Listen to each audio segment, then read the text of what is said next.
Chapter 1, the playfulness of God and the poison of religion. This episode takes place a week or so after Jesus saunters out of the tomb he borrowed. The Apostle John, one of Jesus' most intimate friends, recounts it like this. Simon Peter, Thomas, Nathanael from Cana, the sons of Zebedee, and 2 other disciples were together. "I'm going out to fish," Simon Peter told them, and they said, "We'll go with you." So they went out and got into the boat, but that night they caught nothing. Early in the morning, Jesus stood on the shore, but the disciples did not realize that it was Jesus. He called out to them, "Friends, haven't you any fish?" "No," they answered. He said, "Throw your net on the right side of the boat, and you will find some." When they did, they were unable to haul the net in because of the large number of fish. Then the disciple whom Jesus loved said to Peter, "It is the Lord!" And as soon as Peter heard him say that, he wrapped his garment around him, for he had taken it off, and jumped into the water. So many things are delicious about this story, it's hard to know where to dive in. First, the boys have gone fishing. Can you blame them? The events of the past week have been, to say the least, overwhelming. The emotional high of the triumphal entry, palm branches waving, crowds shouting Hosanna, it all crashed lower than anyone thought possible. Their beloved Jesus was tortured, executed, entombed.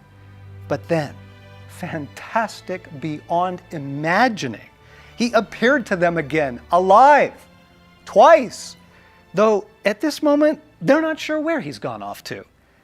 Not really sure what to do next, unable to endure one more agonizing moment waiting around the house, they do what any self-respecting angler who needs to get out and clear his head does. They go fishing. Apparently, fishing naked, or darn close to it. Notice that Peter had to put his clothes back on. Okay, now notice how casually Jesus enters the scene. His best friends don't even know it's him.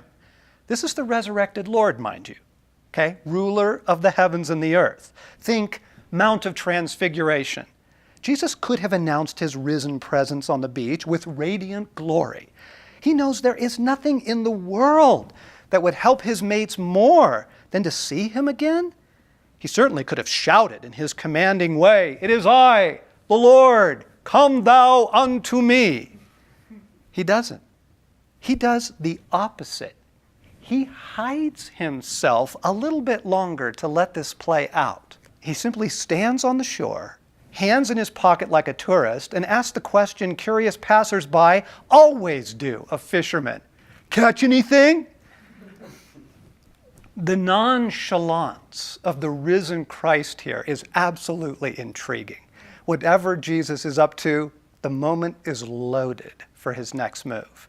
Now, 2 more things are needed to set the stage properly. First, what would you guess Jesus' mood is this particular morning? Surely he must be happy. The man has conquered death, ransomed mankind, been restored to his Father, his friends, and the world he made forever. He is in the afterglow of the greatest triumph, of the greatest battle in the history of the cosmos. I'm going to venture that he is one mighty happy man, okay? But not the fellas. They've been up all night, nothing to show for it, bleary, half dead at the oars while the boat rocks back and forth. They could use some cheering up. Lastly, how did these, his closest brothers, first meet Jesus? It was right here, along the shore of this very lake, possibly this very spot, knowing how fishermen like to keep their boat near their favorite hole, right? That first compelling encounter also involved the fellow skunked after a night of fishing. It too began with a seemingly random instruction. Put out into deep water and let down the nets for a catch. When they had done so, they caught such a large number of fish that their nets began to break. So they signaled their partners in the other boat to come and help them. And they came and filled both boats so full that they began to sink. So they pulled their boats up on shore, left everything and followed him. So, here the famous disciples are 3 years later. They've pulled another all-nighter off that same beach. The boys are skunked again, and Jesus does it again. Try the other side. Again, the nets are bursting. It's how he lets them know it's him. This has all the wink of an inside joke. Do you see the playfulness of Jesus?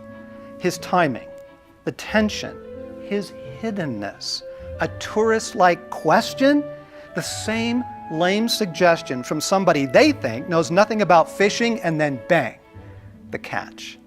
And the boys are hooked again. This is a beautiful story, made so much richer because of the playfulness of Jesus. Any way you look at it, it's a beautiful story. Playful, funny, so human, so hopeful, so unreligious. And it is that particular quality that gives the passage its true character and gives us an essential for knowing Jesus as he is. The man is not religious. If he were, the story would have taken place in a religious setting, the temple, right? Or at least a synagogue, and Jesus would have gathered them for a Bible study or a prayer meeting. Jesus doesn't even show up at the temple after his resurrection. He's at the beach, catching his boys fishing, filling their empty nets, and then having them to breakfast. And now we come to the poison of religion. Jesus healed a man on a Sabbath. That pushed his enemies over the top. They decided to kill him. The account takes place early in the Gospel of Mark. Another time he went into the synagogue, and a man with a shriveled hand was there. Some of them were looking for a reason to accuse Jesus, so they watched him closely to see if he would heal him on the Sabbath. Jesus said to the man with a shriveled hand, "Stand up in front of everyone. Which is lawful on the Sabbath, to do good or to do evil, to save life or to kill?" But they remained silent. He looked around at them in anger and deeply distressed at their stubborn hearts, said to the man, "Stretch out your hand." He stretched it out, and his hand was completely restored. And then the Pharisees went out and began to plot with the Herodians how they might kill Jesus. Really? Because he healed a man on the Sabbath. What do we have here? After all the nonsense that is repeated about Jesus being a gentle peacemaker, reading the Gospels is really quite a shock. We discover a Jesus who was in fact frequently embroiled in conflict, most of which he provokes himself, like healing on the Sabbath. And every single one of those conflicts is with very religious people. Not one hostile encounter involves a pagan, not at least until the Roman troopers get a hold of him, but it was the religious establishment that handed Jesus over to them. If you were reading the Gospels without bias or assumption, you would have no trouble whatsoever coming to believe that religion is the enemy or in the hands of the enemy. Jesus' opponents are all people we would consider to be highly invested in doing religion right. They certainly considered themselves to be so. You will want to keep this in mind if you would know Jesus really. For to come to know Jesus intimately, as he is, as he wants to be known, is to release a redemptive landslide in your life. There will be no stopping the goodness. The first purpose of your existence will be resolved, and from there you are set to fulfill all of God's other purposes for you. Now, do you really think that the enemy of our souls, the arch enemy of Jesus Christ, is simply going to let that happen? Satan is far too subtle to rely on persecution alone. His most masterful works are works of deception. Ask Adam and Eve about this when you see them. So the deceiver deceives by means of distortion, and his favorite tool is to present a distorted Christ. Not so blatant as a bad fish, but through the respectable channels of religion. Consider this one piece of evidence. Millions of people who have spent years in church, and yet they don't know Jesus personally. Their heads are filled with stuffing about Jesus, but they do not experience him, not like the boys did on the beach. There are millions more who love Jesus Christ, but experience him only occasionally, more often stumbling along short of the life he promised, like Lazarus, still wrapped in his grave clothes. Can anything be more diabolical? Jesus healed a man on the Sabbath. His enemies decided to kill him. Do you really think that's over? Why would that have ended with the time of Christ? I mean, really now, it would be just a little arrogant for us to assume that we could not fall under the same religious haze. And thus, George MacDonald, that old Scottish prophet, asks, how have we learned Christ? It ought to be a startling thought that we may have learned him wrong. It is a startling thought. That must be far worse than not to have learned him at all. His place is occupied by a false Christ, hard to exercise. Hard to exercise indeed, because religion gives the impression of having Christ while it inoculates you from experiencing the real thing. Most wicked.